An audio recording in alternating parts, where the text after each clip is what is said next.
This afternoon, we're going to have a mix of different events. I'm going to start off with a couple of presentations from our faculty. These are faculty who won the DeVos Awards, and Doug DeVos has sponsored these awards, which are given out in the summer. We ask faculty to provide research proposals, and these are completely open-ended. They're meant to get you a quick glimpse of the way researchers frame and address problems. So we have two presentations. Let me first introduce my colleague, Professor Vinayak Deshpande, who's in the operations management area, who's going to talk to us a little bit about his research on capacity allocation in decentralized supply chains. Vinayak, can you hold on 1 second? We need to give you this microphone. Sorry, I don't know if he wants to work. No, I think we needed to record both things there, so sorry.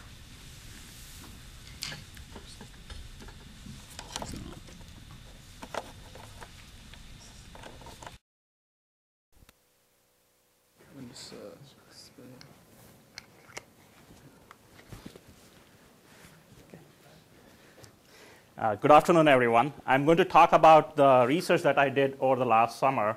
And usually I don't use the microphone in this room because I also teach in this room during the semester, so I'm used to talking without the microphone. So my apologies for if I'm too loud with this microphone. The title of my presentation is Capacity Allocation in Decentralized Supply Chains. And I will elaborate a little bit more about what I exactly am looking at as I go along the talk. So let me start off with the problem that I'm looking at, and I'll give you some examples of where this might arise in different industries. So here's the business scenario that I looked at during the summer. The idea here is that you have one supplier or one manufacturer who has limited or fixed capacity or inventory, and he's selling to multiple customers or multiple retailers, and the goal is to decide how to allocate that fixed capacity or fixed inventory across the multiple set of customers that he or she has. And we will focus on situations where the total demand might exceed the capacity that the supplier has, and then the question is, how should you go about allocating your capacity? How should you decide who should get how much and what price they should be charged? So that's the basic problem setting that I'm looking at, and I'm going to talk about when does this problem arise and what are some of the potential solutions that one can use to solve this problem. Okay. So I have a few examples where this problem can arise in a variety of different industries. This is not an exhaustive list, but that's just some typical situations where this problem can arise. The first example that I have is from the LCD panel industry. It has been recently reported that LCD manufacturers are facing a tight supply from their glass suppliers, and as a result, they are not able to meet their production targets, and as a result, they're trying to figure out how should they best determine the capacity that they have and how to allocate it across the different customers. Another situation where this problem typically arises is hot Christmas toys. What happens is that toy retailers typically, what they do is that they produce many different types of toys, but they don't really know which toys are going to be in fashion that season, and it often happens that one particular toy becomes hot, and as a result of that, they don't have enough supply of the toy that is hot, and they have too much of excess inventory of toys that don't sell. So you again get into a tight supply situation with hot toys. For example, Nintendo Wii, when it was launched, there was a very, very tight production capacity. Demand really outstripped the capacity that Nintendo had, and as a result, there were lots of shortages. And then the question was, how should Nintendo allocate its fixed production capacity that it has? And the last example that I have is very different from the first three, and that is related to the environmental carbon emission regulations that are coming up. And the idea here is that there are proposals to put carbon caps on emissions, and then one can think of carbon caps as a tight capacity, and then the question is, who should get how much of the carbon credits, and how should that be allocated across different industries? So that's another context where this arises. And personally speaking, I experienced this problem last year. I was in the market last summer for buying a Toyota Prius, and when gas prices rose up, Toyota effectively ran out of Priuses to sell last summer, and as a result, there was a long wait. I had to wait for 3 to 4 months to get a Prius. And again, Toyota experienced the same problem. They had limited production capacity on making those Toyota Priuses, and dealer orders extremely outstripped their capacity that they had, and they had to put their customers on allocation. So that, in a broad sense, is the problem context that I'm looking at. So let's look at how this problem is handled in a variety of industries. And what happens is that in many industries, suppliers use what's known as the fixed price allocation. And the idea here is that suppliers often don't change prices, but use metrics such as past sales or days of supply remaining at customers to decide on who should get how much. So if Toyota is looking at all their dealerships and they're looking at which dealership should get how many cars, they would look at the performance, the dealer performance over the past few years, and use that as a way of allocating the fixed capacity that they have. And this practice has been called as fair by auto companies. Believe that this is a fair practice because they are using some metrics based on past performance. But then there have been dealer lawsuits flying around which says that this practice is unfair because small dealers get punished unfairly. They get very small allocations, and this is not a fair practice. So there have been lawsuits related to this practice. So this is some examples of what happens in practice. And another problem with the fixed price allocation scheme is that it can result in gaming behavior. And the idea here is that if you know that your supplier is tight on capacity and you want to get more, what do? You ask for more. And that can result in a variety of supply chain inefficiencies. For example, in the military, it's well known that if you want a gun, ask for a tank. And that's basically what I'm talking about, which is you try to exaggerate your order so that you can get a higher allocation of capacity. And the question that I'm looking at is, can one overcome this gaming behavior that is often seen in practice? And I'll talk a little bit more about that. But this kind of gaming behavior has been observed by a variety of big companies, including companies such as Hewlett-Packard, Motorola, and IBM. So it has been well documented that this gaming behavior happens in practice. So the research questions that I looked at during the summer was, can this gaming behavior be overcome when capacity is tight? How should I allocate a capacity if I'm the supplier if my capacity is tight? And how much capacity should I have in the first place so that I don't have this problem in the first place? And finally, if there's competition between my customers, how will that competition affect my decisions? So those are some of the research questions that we posed. And I built an elaborate mathematical model to answer these questions. I'm not going to dwell on the model that was used, but I'll talk about some of the insights that these results that I got from this model. So here's the first insight that we got from our research, which is the fact that a lot of this gaming behavior arises because of fixed pricing policies. So if you want to overcome gaming behavior, you need to charge variable prices. And what that means is that you need to charge more to customers who want more of your capacity. The idea here is that people will think twice of asking for more if they're going to pay more. So that's the first insight. Or you should use allocation policies which are independent of what the order sizes are. So these are two different ways of overcoming gaming behavior, and one can overcome the gaming behavior by using variable pricing policies or using allocation policies which are independent of order sizes. The second insight we found is that some commonly used allocation policies in practice are actually optimal for the supplier. Those are the best things that the supplier can do. And the commonly used policies are such as linear allocation and proportional allocation scheme. So let me talk a little bit about linear allocation and proportional allocation schemes. Here's the linear allocation scheme. And the way it works is very, very simple. You have a supplier who has a fixed capacity. You look at all of your customer orders. You add it up. You find out that the total customer orders exceed your capacity. And that's the problem that you're looking at. How are you going to allocate? What linear allocation does is it looks at the excess demand and divides it equally amongst your entire customer base. So if you have, for example, 10 customers and the excess demand is 1,000 units, you divide that 1,000 by 10. You have 100 units of excess demand per customer. You subtract the number 100 from everybody's order size, and you give them that amount. That's linear allocation scheme. And what my research shows is that this is the best thing to do if marginal revenues are linear. And what I mean by that is that if giving one extra unit to a retailer increases the revenue by a linear amount, then this is the best thing to do.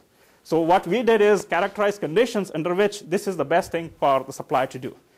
Another commonly used practice is to use what's known as proportional allocation scheme. And again, this scheme is very easy to implement. What happens here is that you look at total market demand. If total market demand is twice of your capacity, everybody gets half of what they order.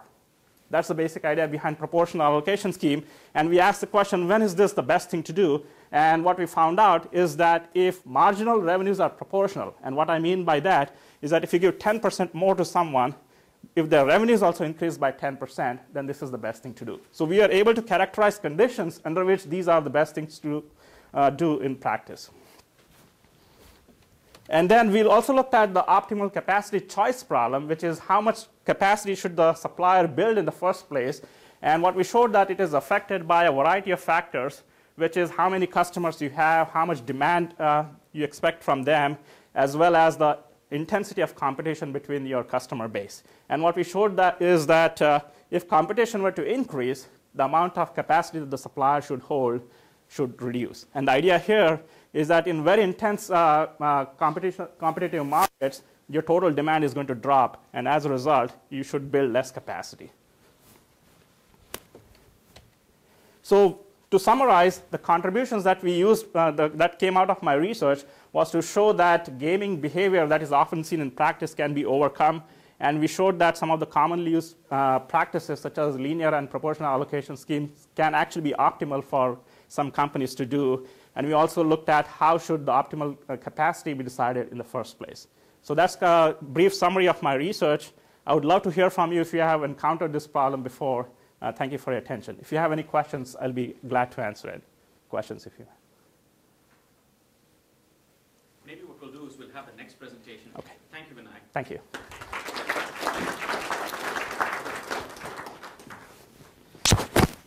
Our next presentation is from one of our colleagues in Management Information Systems, Professor Julie Tang. And she's going to talk about managing multi-channel communications with a field experiment involving emails and catalogs. Julie. Thanks. Good afternoon, everyone. Thanks for coming. So this research is about, so just a moment ago, Professor Deshpande talks about capacity constraint. This research is about another type of constraint, which is a constraint that advertisers face when they have limited resources, namely money to spend. How they are going to spend it and to whom. So we know today most firms use multiple channels to reach their customers. These channels include TV, telephone, catalogs, and emails. For example, a famous example, Walmart. It has more than 4,000 stores nationwide, and it also operates through Walmart.com, an online website where it sells its products. Another example is J.Crew. It also has multiple channels, catalog, online, local stores. So this trend has created a challenge for firms to allocate their advertising resources to these multiple channels to achieve higher profits. In this research, we analyze how does emails and catalog treating customers with different number of emails and catalogs affect their demand, and what is the size of the effect, and what is the implication. And the approach we adopted is a field experiment. So specifically, we asked the following questions. First, how does multi-channel advertising affect consumer demand? And second, do emails and catalogs substitute or complement each other? By the end of the presentation, hopefully you'll have a better understanding of these questions. So when we talk about emails and catalogs, inevitably we think of their differences in terms of cost they incur, in terms of the amount of information they contain, and also in terms of how they reach customers, the delivery. So without question, emails is much more costly, around $1 per copy for the company we study, so per catalog. That includes the cost for the catalog and the cost of mailing. whereas email is virtually cost-free. How much a email? How much a cost of an email? Zero, almost. So another difference comes from the amount of information. Catalogs typically have detailed product information, the product's image, the order information, sizes, colors, and so forth, where emails doesn't contain as much information, and it relies on referring customers to a website to incur that purchase. Another difference comes from the richness of the audience. So catalogs potentially can reach a limited number of customers because of the cost.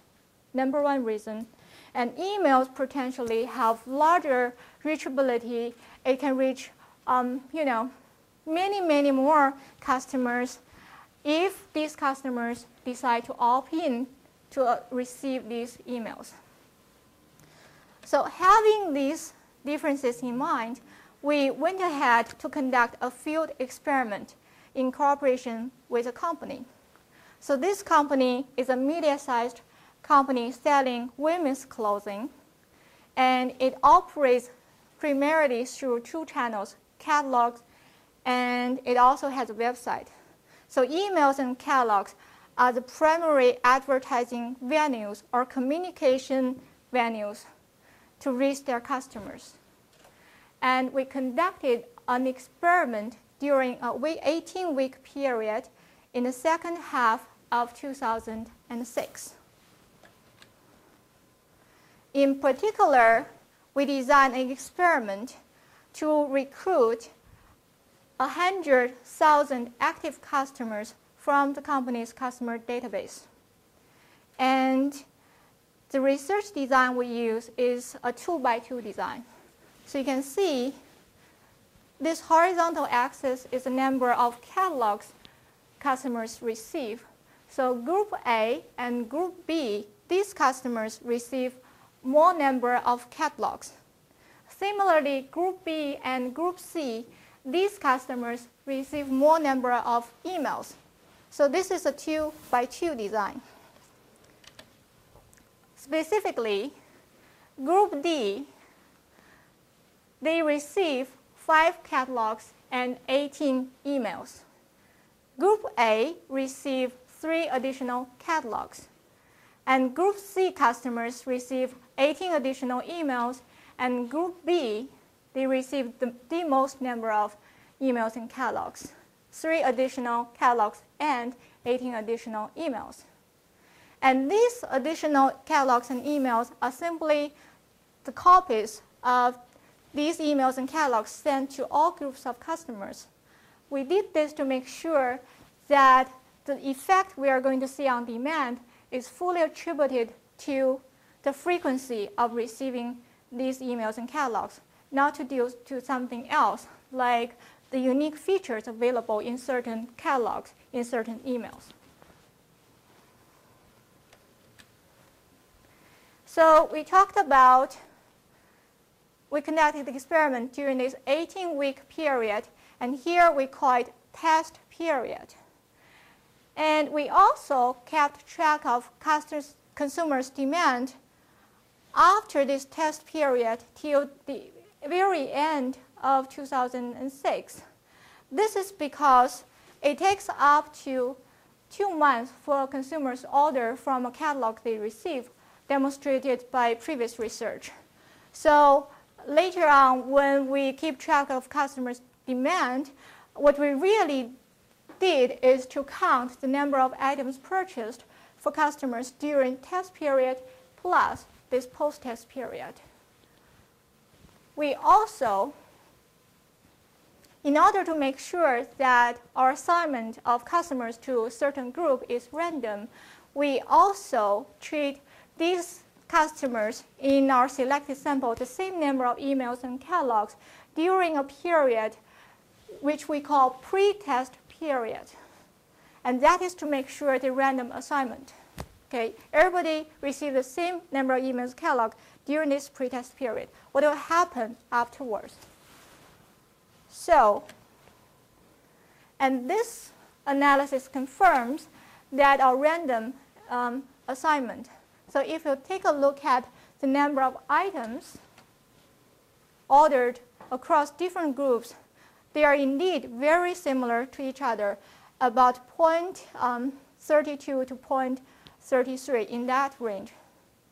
And likewise, in terms of amount of money each customer spent, is all roughly the same across different groups. So that said, our assignment to customers in these different groups are indeed random. So our analysis based on this experiment will be valid. And this is our main focus, our main result on the effect of additional catalogs and emails on consumer demand. So we've mentioned that Group D, if you remember that diagram, received the least number of catalogs and emails.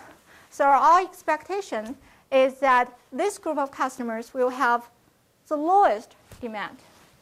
And this hypothesis is confirmed if you take a look at the number of items ordered on average by Group D customers. It is the least among all of the groups. Conversely, Group B, these customers receive the highest number of emails and catalogs. So they will have the highest demand. And this result is as we expected. And Group C and Group A, these customers, one group receive additional emails only, one receive additional catalogs only. So we would expect their demand will be somewhere in the intermediate range. And this hypothesis is again confirmed if you take a look at the number of items ordered by Group A and Group C customers. Another interesting point here is if you look at the demand of Group A and Group C customers, they are very similar to each other, which means that treating customers with additional emails and treating them with additional catalogs is virtually the same. It has very similar effect. And we interpret this result as additional emails can be used as substitute for additional catalogs and vice versa. Okay. So far I talked about our simple analysis, univariate analysis, what we call, focusing on one variable, look at the summary statistics. What we also did over this summer is to, our scholars call like advanced method, advanced statistical analysis. So here I use a negative binomial model to model the number of items purchased by customers to be dependent upon certain factors. And this is because this variable is a count variable, meaning it is a negative, it is an integer. So it's 1, 2, 3, 4, and so on and so forth. It's a count variable. And the appropriate model to use is negative binomial. And here we model the count yi to be following a Poisson regression with parameter lambda I for individual I. And then again, this lambda I Poisson parameter is dependent upon customer purchasing information, recency, frequency, and monetary value. Recency means the number of days since last purchase. Frequency means how frequent you purchase, measured by the number of items in previous orders. And then monetary value, what is the amount you spent in all of the previous purchase. And lambda I is also dependent on DI, which is the treatment, how many number of emails, how many number of catalogs. So we run this specification and we find similar result. So if you look at here, the coefficient on catalogs and emails, they're all positive, meaning that receiving additional emails and catalogs boost consumer demand. And they're in similar magnitude, which suggests that substituting effect we mentioned before. And we also demonstrated here that consumer purchasing information also influence their demand. RFM, and these are all in expected signs. For example, recency is negative, means how clothes is your last purchase till right now, okay? And then the size and in terms of money, in terms of the amount you spent. So that confirms our previous result. To conclude, in this study, we conducted a field experiment, and we'll be able to find two results, two main effects. First of all, it's the overall effect of emails and catalogs on demand.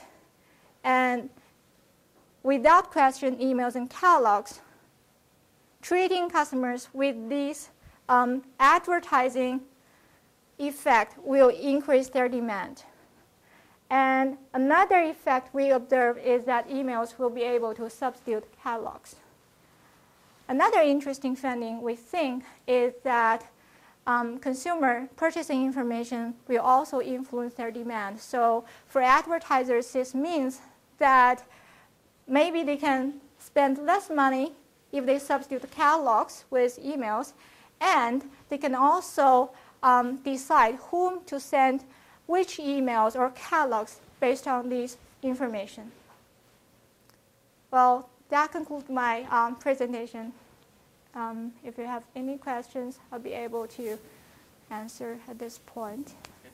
I think let's open it up to questions. First of all, let's thank Julie for her presentation. If you have any questions from the faculty, now's the time to ask. Just in terms of positioning, you'll notice that some of these research topics are getting people to think both about what might happen as we come out of the recession and capacity is tight, and also when there's a shortage of available sort of funds for expansion, how you might use technology as a substitute, which is Julie's work. So as with a lot of the research from the faculty side, the expectation is that while the research may be motivated by one context, they're a lot broader in terms of conclusions. If we can have questions now, or of course you can always contact the faculty later, talk to us, etc. So maybe in the interest of time, we'll sort of move on and go on to the next presentation, which is from Pam Norman. Pam, of course, is from Indiana INTERNnet. And one of the things she's going to talk about is planning beyond the storm. So this is when we come out of the recession and all of us are hiring. Who do we turn to? Indiana INTERNnet. Okay. Interns. Actually, we don't even have to wait until the storm is over. Do you have, does this work too? It's kind of sensitive though, but it's the lift button. All right, we're gonna try working this so I don't have to keep going back and forth. Thank you again. It is nice to be in front of all of you again. We have the lucky place in the agenda that is after lunch, so be prepared. I'm going to ask a few questions to make sure that you're staying awake and paying attention, and that you are getting a little something from us here this afternoon. I'm going to start before I actually get into my PowerPoint presentation and just begin by telling you a little bit about Indiana INTERNnet. By show of hands, how many of you have heard of Indiana INTERNnet? A few. Okay, good, good. For those of you who have never heard of Indiana INTERNnet, we got our start in 2001 when the Lilly Endowment extended a grant to help found or develop a website to connect students with employers for internship opportunities. The website, I like to talk or refer to it as the monster.com of Indiana internships. So if you think about the technology that works with monster.com and matching job candidates with permanent jobs, we do the same thing only for internships. Students are able to register with us, create an online profile, upload their resume, and then search for and apply to internships right online. On the other side of the house, employers are able to create their own employer workspace. They can upload unlimited internship opportunities at no cost, thanks to the Lilly Endowment. And then they can search our candidate pool of students and looking for qualified candidates to fill their internship opportunities. A couple of ways that we match students with employers is first through that automatic matching technology that recognizes keywords that show up in both the internship job posting and in the online profile. Also by a student just going through our system and finding your internship and then automatically applying online. And then third, you can create a search from your employer workspace to actually find qualified candidates. So when Mary asked me, and Mary and I have known each other now, I think it's going on a couple of years, when she asked me to make this presentation today, she asked me to give you a couple of ideas on how you can utilize interns. So I'll begin with really talking about how to create an internship program, a few easy steps to get you thinking about what you might be able to assign to an intern, and then how to maximize learning within that internship experience. You know, one of the things as I travel around as the executive director of Indiana INTERNnet and talk to employers about starting an internship program, they say, that's great, Pam, I'd love to do it, but where am I going to find the interns? So here's a couple of ideas. You are right now sitting on a wonderful campus with a lot of very well qualified intern candidates. So I encourage you to utilize the campus recruiting opportunities. As the Krannert School, as many of the other schools here on Purdue's campus host career fairs and interviewing opportunities, I encourage you to take advantage of those. Tell everybody that you know, tell your employees that we're going to start an internship program. You will be amazed at the number of referrals that will start pouring into your HR department or your operations department. Of course, I would be remiss if I didn't say go on Indiana INTERNnet and look for the candidates. We've got about 14,000 students that are registered on our site. And somebody asked me during lunch, I can't remember, I think was it you, Tony, that asked me, what's your biggest challenge? What are you dealing with these days? And I said, well, we're just like the job market. I've got, you know, almost 14,000 students and I've got about 1,600 internships. So we're always looking for more internships to be posted on our website. As I said, we're reflective of the job market, and we will probably never have enough internships for all the requests that we have. And I'll encourage you also to, as you're looking at these candidates, these student interns, assess their qualifications just as if you are hiring for a full-time position, because that is the ultimate goal, that effective conversion of student intern to full-time employee. Creating the internship program is not as hard as you might think, and it all begins with identifying those projects. And at the end of this presentation, I've got about 3 slides that give you some suggested ideas of projects, but that's where it starts. What are you going to have this intern do? It's not just enough to say, I want to give back to my alma mater. I want to give back to the community. I think I need, you know, an extra set of hands around the office. But really identifying those meaningful projects. We saw a lot of meaningful projects as we were judging the interns' presentations during the student poster competition. And I think it's pretty evident that the Indiana employers that are involved in those internships are really offering some meaningful projects for those students. So hats off to the folks that helped line those employers up with the students, because I think they had some really great experiences this summer. Outline the expectations of those projects just as if you were outlining a job description, and create that job description as if it was a full-time position, because we want these students to be able to develop the skills, to be able to have the real-world experience that will put the academic knowledge to work in the workplace. I can't go anywhere, give any kind of presentation without the question of compensation coming up. Should I pay an intern? Do I have to pay an intern? What is the going rate in my field? And I'm going to just pull up and refer to Mary's collateral material that she and her students put together. I brought today the State of Indiana Internships Report that the Indiana Chamber of Commerce released this summer. In 2009, and in it contains a compensation study for interns in a variety of job categories, in a variety of industries as well. So I encourage you to pick one of these up on your way out. So think about compensation in terms of what's the going rate, what are my competitors offering, and also don't forget about compensation outside of that weekly paycheck that you might hand to those student interns. There's training that you can offer to them. Perhaps there are certifications that you can pay for. Perhaps you can fund a scholarship to pay for their continuing education. So think of it outside, think of compensation outside of the box, not just in the form of the paycheck that you hand to them every day. And I'm sorry, interns that might still be here and you know, still pulling for those paid internships.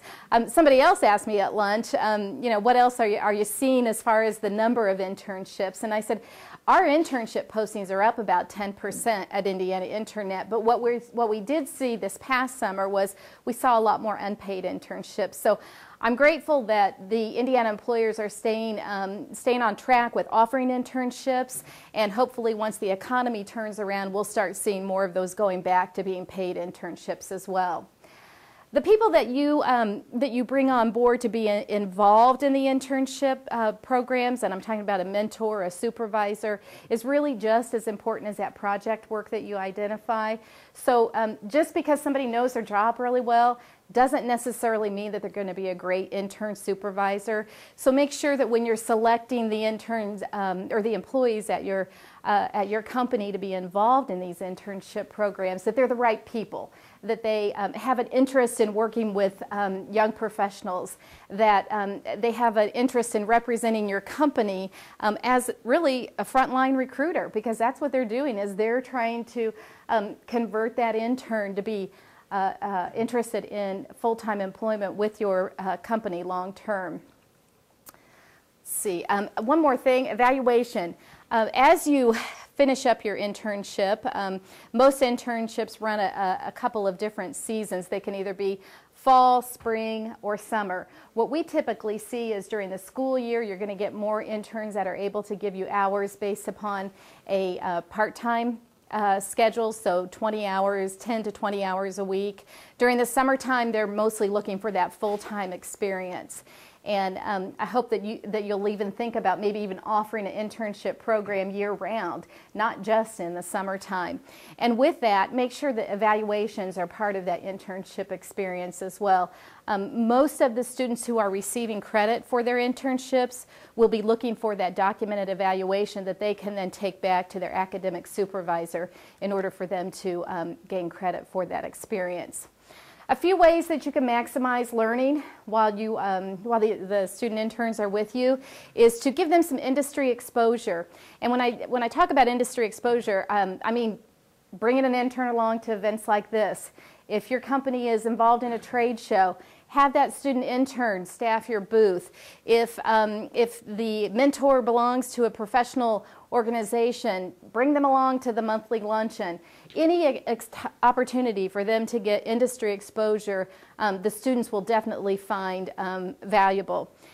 Some of us are not big shops, some of us are small shops here, and you don't always have the opportunity to have a supervisor, a mentor, all of the different roles that go along with internships. But to the degree that you can also assign a mentor outside of the supervisor role, I would encourage you to do that as well. Mentors add that kind of a friendly atmosphere to the internship experience. They're the people who, bring them along to the all-staff meeting. They're the ones that make sure that they know they're invited to the summer picnic. If you've got a softball team, they make sure that they've got a spot on the team. So in addition to the kind of the fun stuff, the mentor also should be prepared to provide some professional guidance as far as professional and career development as well. Sometimes that might just mean taking them out to lunch and giving the intern a chance to really talk about what their career aspirations are. Professional development, I think that Bryson talked a little bit about AIT's, their commitment to providing higher education and continuing education to their employees. And so if there's an opportunity at your place of business for an intern to gain some professional development experience, I'd encourage you to offer that to your intern students as well. And maybe it's as simple as learning a new technology skill, or maybe it's an opportunity to polish their professional speaking or their public speaking skills. So offer them any opportunity that you can to get up in front of people, to present to senior staff, to conduct research. All of those type of professional development skills are really a very important part of an internship program. And talking a little bit more about resume building, that is one of the things. Give them some real programs and projects that they can actually put on their resume. I think it was Tony again that told me he still has Caterpillar on his resume, and that was from an internship that was 15 years ago. Okay, 20 years ago. I was being generous there. And also remember about the social activities. This group of individuals, the millennial generation, very special group of students that are entering our workforce, and they like to have fun. Work is not the number one, it's not their number one priority. They have experienced terrorism, they've experienced downsizing of their parents, and they are not going to make the 60-hour work week their main priority. So make sure that you inject some fun into their internship experience as well.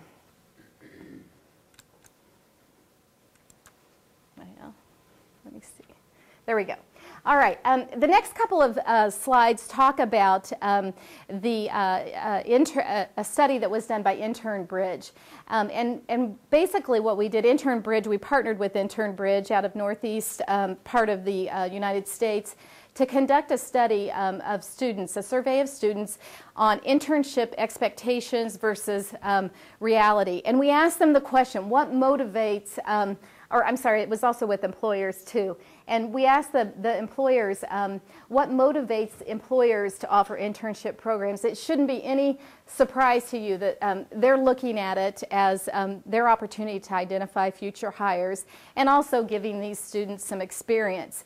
I personally was happy to see low-cost wages, low-cost labor, pretty low on this on the response. And I was also very happy to see, I think right about in the middle, number 7 or so, good PR. If you are involved in an internship program, make sure that your local paper knows about it. That's another way that you can gain some referrals and some recruitments for the long term. On the flip side of things, what motivates the students to participate? They want to just gain real work experience, and they want to learn some new skills. So don't be afraid that, to assign something that they don't know. This millennial group is also very adept at finding out or accessing resources to help them acquire the skills that they need in order to accomplish the work. Oops, I do also want to say, take a look at number 11. They want to have fun. And really, earning money was really at the middle of the pack there. These are the skills that you're helping them to create or to develop: communicating, listening, taking direction, problem solving. And as I was talking with Mary when we were making the Sponsor's Choice Award, we were selecting the Sponsor's Choice Award, I was sharing with her that it's not, most of the employers are saying, I don't necessarily look at skills and knowledge and the academia side when I'm looking for interns, because I can teach somebody my job or my company. I can teach them the skills. What I'm looking for are those soft skills. And if you look at the first, 5 or 6 there on the list, they're all soft skills. That's what these students are gaining, and as an employer, that's what you're helping to develop in our future workforce. The next 3 slides are all suggested project work, and this is the reason I have these in on most of the presentations I do is because it tends to be the stumbling block. Employers they come to me and they say, I want to get started, first of all, where do I find them, and now what do I have them do? So in the area of business marketing, think about a couple of the projects that were out on the intern poster. We had somebody from Motorola that was looking at the prospects for their particular brand, for their telecommunications products. Think about how they might be able to develop your marketing materials, how they might be able to promote your business within the industry. All of these slides also are in the handout too, so don't worry about writing anything down. Under business intelligence, gathering competitive intelligence, conducting market research, finding out about what your competitors are offering. Gosh, don't we all wish we knew more about what our competitors were doing? great intern projects, tracking your internal performance and metrics so that that information can be shared with the industry, and monitoring regulatory developments as well. Under business management, boy, I saw a lot of great business management programs, internship projects out there. A lot of charts and graphs and tables. This millennial generation is very, very comfortable with providing technology, or taking a massive amount of information and putting it into charts, making PowerPoint presentations. They are very comfortable with any kind of technology projects that you might be able to utilize in your business. Compiling technical reports, maintaining the resource libraries, all things that we wish we had time to do, but don't necessarily have time to do. And I have as the very last piece on there, that is recruit your next intern. It's almost like when you're not promotable until you find your replacement. Well, I would give that charge to each of your interns and tell them that they cannot leave you until they find their replacement. So that is my story. I'd like to close just by giving you a little story about one of my responsibilities is not only going around and meeting with employers, but it's also meeting with the career services professionals throughout the state of Indiana. So on our website, you will find not just Purdue, or I should say, in addition to Purdue students, you will also find students from the other universities around the state of Indiana. And I was sitting in a career services office one day, and they had posters all around the office promoting their services that they provide to campus students. And of course, the main picture on the poster were the students themselves, and there was this big toothy smiled student that you could just look at the eyes and say, that student has a real thirst for learning. And the caption, a very simple caption on that poster, said, "How is she supposed to plan for her future when she's never had a chance to experience it?" And that really resonated with me, because that's what internships are all about. It's that experiential learning in which we are really preparing our future workforce. So I encourage you, if you don't have an internship program at your place of business, call upon Indiana INTERNnet to help you set one up. One of the things that we do is to offer an internship program assessment tool that will help you get your place of work ready to host an intern. We also have, as part of our organization, we represent or recognize internship excellence that in the form of 3 awards that we present on an annual basis. So for those of you who do have internship programs in place, think about a self-nomination for your internship program. There's also out on the collateral table nomination forms. We're accepting those through the end of October, and we award internships, or we recognize internship excellence in the categories of Intern of the Year, Employer of the Year, and then Career Services Professional of the Year. So with that, any questions about internships? All right, seeing none, I will turn the mic back over. Thank you, Pam.